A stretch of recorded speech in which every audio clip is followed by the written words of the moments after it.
Hey there, welcome back to the Complicated Kids podcast. I'm your host, Gabriele Nicolet. I am a toddler whisperer, a speech therapist, and a parent coach. And today I'm joined by Jennifer Kaufman. Jennifer, welcome. Thank you. Before we talk about the book that you have written and all of that, would you just kind of tell us a little bit about yourself and how we got here? Sure. I, for many years, have been the principal of a school for kids with autism. And 7 years ago, I became the grandmother of a young man with autism. And my worlds collided, and here I am. I love it. And so you did what I was going to say, what everybody does, but they don't. You wrote a book about it. I did. Tell us about that.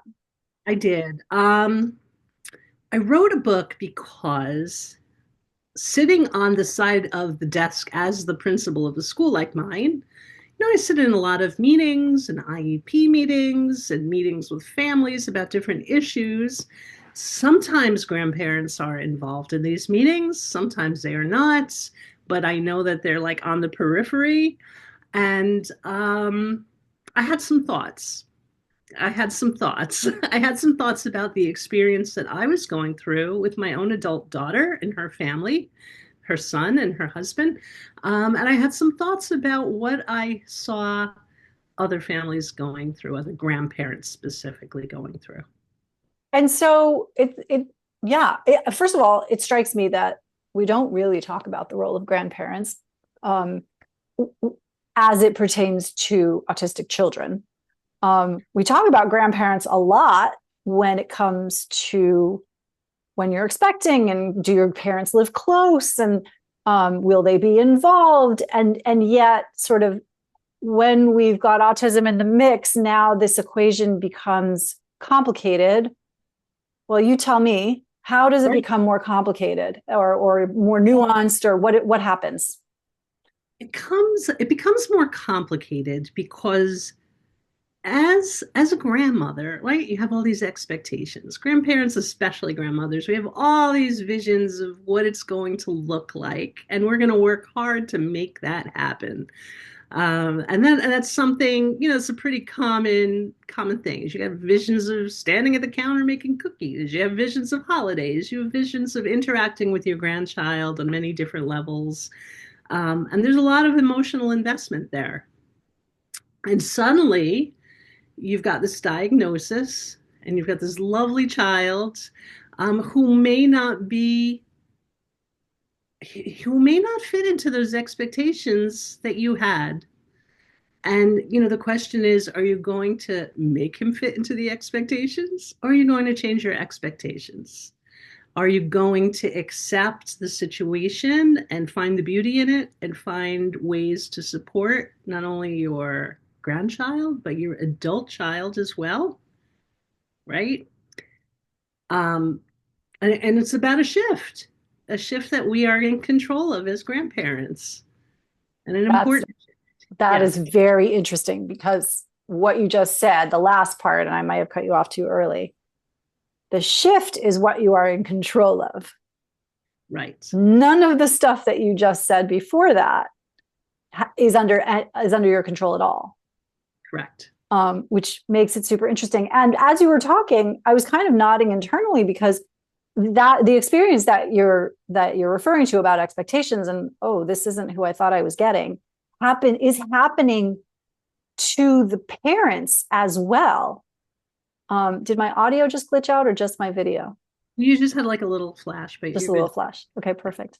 So that disconnect is happening with the parents as well. Parents also have expectations. They also have of what parenting is going to be like, of what raising children is like, about what raising children with your folks who live in town or live across the country looks like. And so when you were talking, I was envisioning kind of level one of expectations as parental expectations. Now we've got like another set of expectations that you've just described on top. Sure. And then you've got sort of all of the levels of those relationships happening. You know, you've got the relationship between you and your grandchild, but then you have the relationship between you and your daughter. And then you have the relationship between you and your son-in-law or your daughter's partner. Yep. Do you And want to what talk? Yeah, go ahead. Now, watch this. Now, a grandparent comes into this experience with all of this experience raising children, right? Okay. And you like to think of yourself as the expert. Hey, I have all the answers because I've been there, I've done that, I've got 10 t-shirts, right? But in this case, and particularly with a child who has autism, you are not the expert. The parents are the expert. And generally speaking, I mean, even with typical kids, the parents are the experts. And acknowledging that is so important as part of that support that you give to your adult children, because the feeling you want to avoid making them feel inadequate or not knowledgeable or not you are not the expert. They are the expert of their child. They are with their child, the majority of the day. And they know what he likes and dislikes, and they know what sensory needs he has. And understanding that to listen to your adult child as the expert is a skill that some grandparents, including myself, have to acquire. And I think I wrote the book because it's better to acquire that skill by reading a book than through trial and error with your with your adult child, right? I was just telling somebody else I was having lunch with today. I'm the mother of a 22-year-old and a 19-year-old at the time of this recording. It is by far the hardest stage of parenting that I have had yet. And yes, granted, I'm a person who was enjoying not so much infants, but like loving toddlers, loving preschool, loving school age, all of the and this is an extension. But like right now, when they're starting to be their adult selves, it's a very different approach. It's a very hands-off approach, and we got to make that transition. And Right. if we don't make it, we do so at our own peril, because once your daughter was, especially once she was a parent, but even before that, it's well within her purview to say, you know what, mom, I don't need this. You're Right. out. I'm not dealing with you. That's a possibility. Absolutely. And Absolutely. and so that's on us then to do that work. And I love that you're like, let me learn this from a book. You learned it by writing the book, and now other people can learn it by reading the book. Hopefully, yes.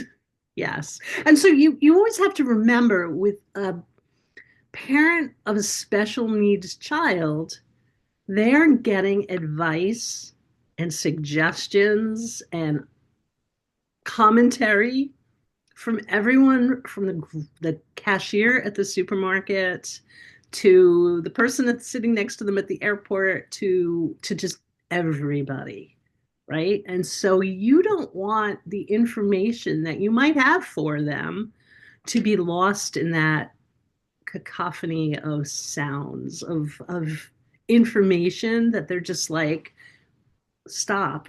Am I that inadequate that everyone feels the need to give me information? Am I that lacking in knowledge? And you don't want to be part of that noise. You Yeah. just, you know. How fast was it for you? How quickly did you register that this was happening? That the dynamic, the potential was there for this to happen, and how did you steer yourself out of it?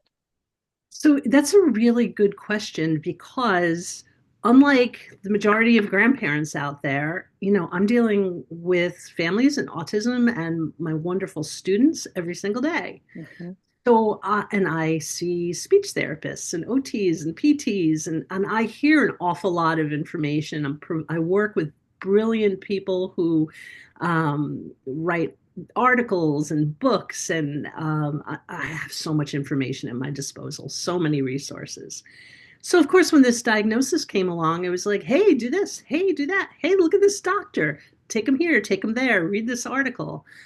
And I realized that it was like a fire hose of information that I was just spraying her way, that was not being it was not being well received because it was looked at as like mom's telling me what to do again.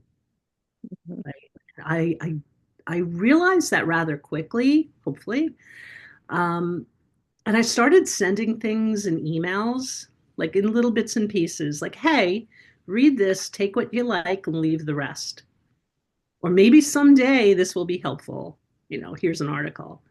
And I really try to back off Mhm. providing any kind of perceived expertise. Mhm. Because again, she is the expert. And He what is. happened when you did that? Did you see positive results? Did you receive the reinforcement, or was it kind of a period of just quiet? Um, I still do it. Occasionally, I might get a little comment on an article. Interestingly, I'll sometimes hear from another family member that something that I had sent was mentioned to them. Hmm. So my daughter I raised her to be a highly intelligent, opinionated woman, and that she is. And she is smart and she can figure it out. And I have no doubt that she looks at the articles that I sent her. Maybe some she reads, maybe some she just puts to the side for now. And that is absolutely fine. Mhm. And I never Mhm. ask. I never ask, like, hey, did you see? Did you read? What'd you think? Because again, that like continual prodding does no one any good. It is a difference. It might be subtle for some people to see.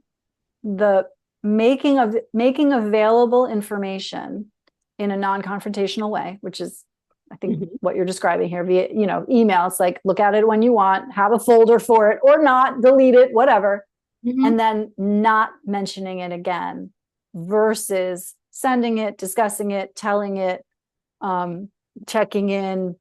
Um, that is a very different approach. And it's an approach, honestly, that many parents, and this is where, I mean, I could go all day on this one, but um, we as parents often think that we have the right to um, constantly educate, and I'll put that in air quotes, our children, because by virtue of the fact that they are our children. That is such a good point. Yeah, absolutely. And really, the process, I think for me at least, the process of raising these adults now, and I'm not even raising them anymore, just kind of watching them do their thing, right, is like, oh yeah, no, that's no longer my job. Like, actually, if we're going to continue to be in relationship, this has to evolve into a relationship between and among equals with different experience in life, different track records. um but I can't be telling you what to do all the time. Nobody wants that, Right. right? Nobody wants that. So how has this experience, whatever part of it you want to talk about, made you, how has it changed your grandparenting experience? Like, what are some things that you do as a grandparent now that you maybe didn't know you would, or like, how does it work for you? Well, I think that idea of backing off is a big one and one that I remind myself of. Mhm. I try to control what I can control. Mhm. I can make sure that I have a place that's really great for Ben when he comes to visit my house, right? And I make that place great because I ask his mom, "Hey, what's he like in these days? What's he into? What's his comfort zone? Where do we like to go? Do we still like to go to the park and go down the slide?" Um, and I take cues from them. Mhm. Okay. Right. Now, that doesn't mean that occasionally I'll pick up a little something at the store or in my travels and add it to the toys that I might have available for him, or I might take him someplace that he hasn't been before. And, you know, um, my husband and I get to babysit every once in a while, and we might take him out to lunch to a new restaurant. And that's way out of his comfort zone. But we read his cues and we try to work with him, and we roll with it. This is really interesting to me. Hmm. Grandparents, with a background of trust and respect and asking the questions and really attuning to your daughter, for example, and reading her cues about her own son and letting her be the expert. And along with grandparents as rubber band comfort zone stretchers. So within that context of trust, that you ask my mom what I like, you know what I like, you give me what I like. And grandma and grandpa is enough of a shift where I might be willing to try some new stuff given the right circumstance. Is that Yeah. what you're describing here? Yeah, it's definitely a trust scenario. And that's what this is all about, is nurturing trust and building that trust Yeah. and identifying people's needs, right? We're all focused on the child because we know the child has needs that need to be met. When they know the child has different delays, perhaps, that need to be supported, but we're not looking at the parents Mm. as much. And that those parents, that woman is my daughter. That's Yeah. my kid, right? And nurturing that relationship is incredibly important for the whole family. That's interesting.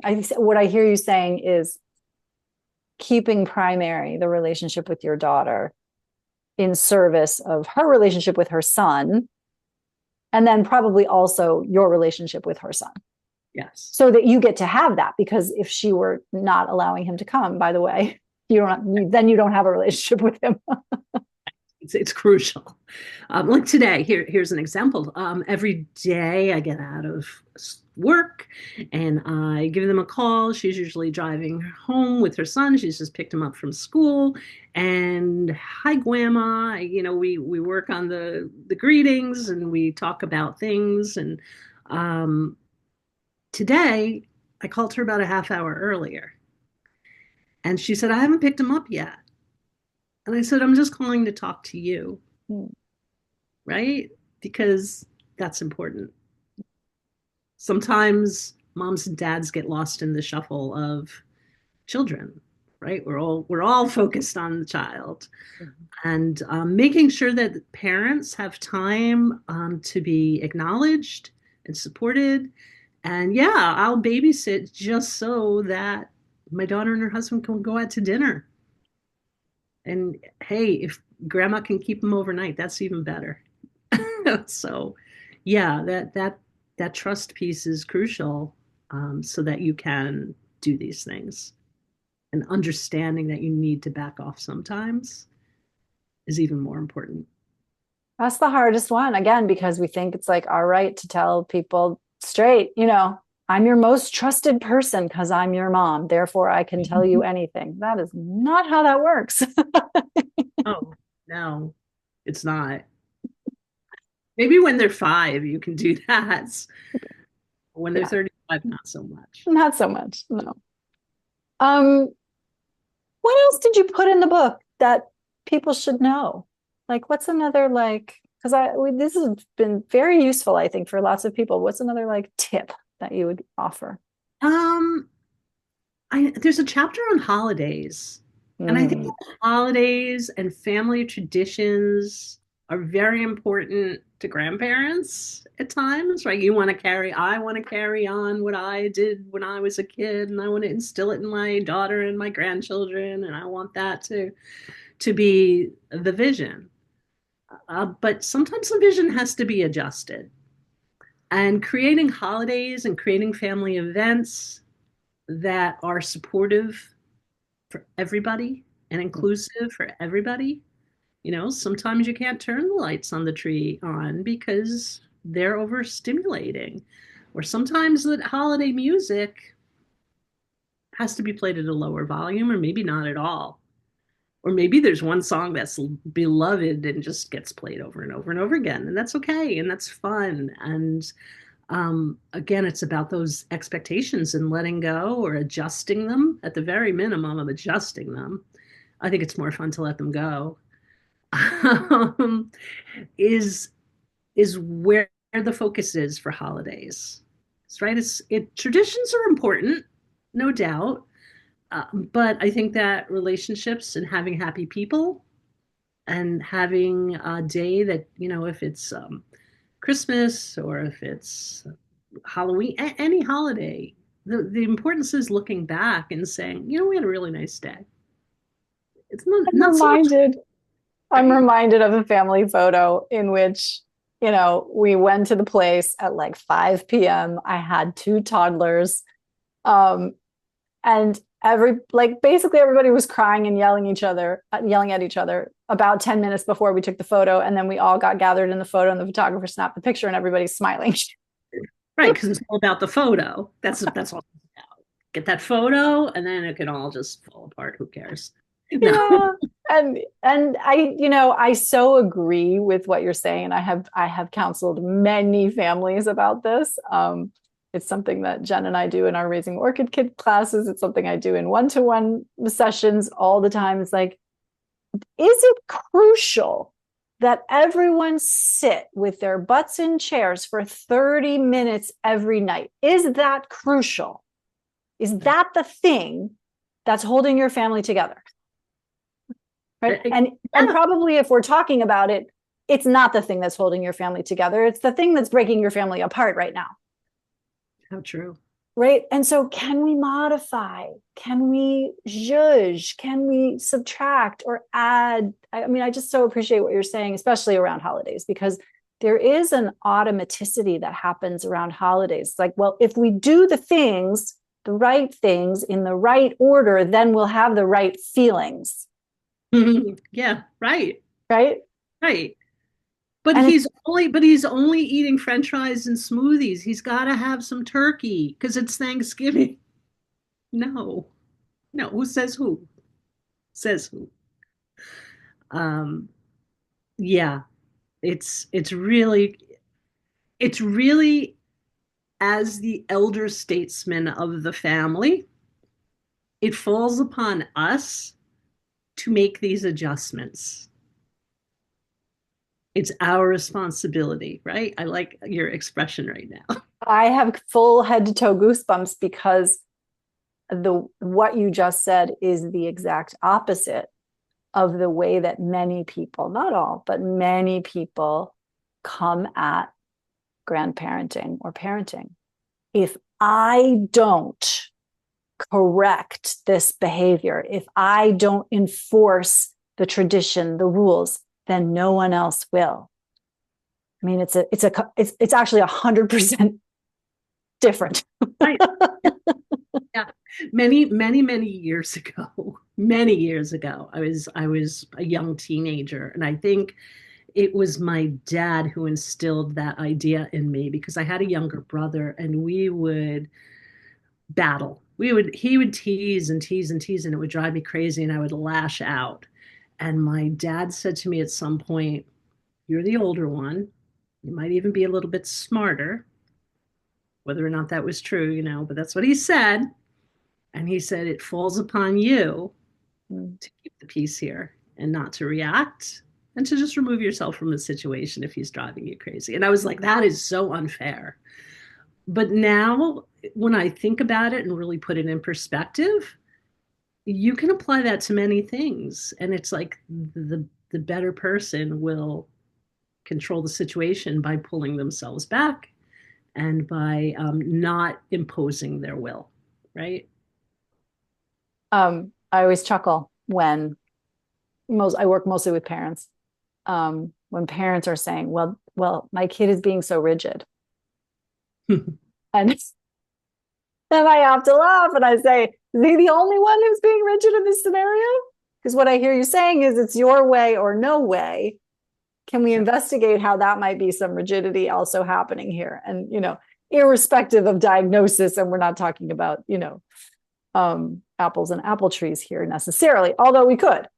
But there is this rigidity of thought sometimes that gets played in, right? It's like, well, if my kid's not doing what I tell them to do, then it means I am that I'm allowing them to just run all over me. Like it's either that way or the other way. It's only two ways. Anytime anything is only two ways, we know our brain is lying to us. I just Very want true. to like put that out there. And so what I hear you saying is like you maybe were you always good at this kind of gradations, shades of gray of like, well, what could we modify to make this better? What Right. could I do to make this easier? How might I behave so that this is smoother? Is that what I'm hearing you say? Yeah. Again, it goes back to that. We are sort of experts in child. We've raised children. We've raised children through adulthood. And okay, well, what we should learn from that is it's not easy and that we do have to adjust our sails many times. And rigidity doesn't get us anywhere. Jennifer, if people want to find out more about you, if they want to buy the book, what should they do? It is available on Amazon right now. I also have a Facebook page where I post links and resources. At Facebook, you can just look up Grandparenting on the Spectrum. Instagram, same thing, Grandparenting on the Spectrum. And yeah, I love it. Thank you so much. This was a treat to talk about grandparents and especially with you. Thank you. my pleasure. Thank you for having me.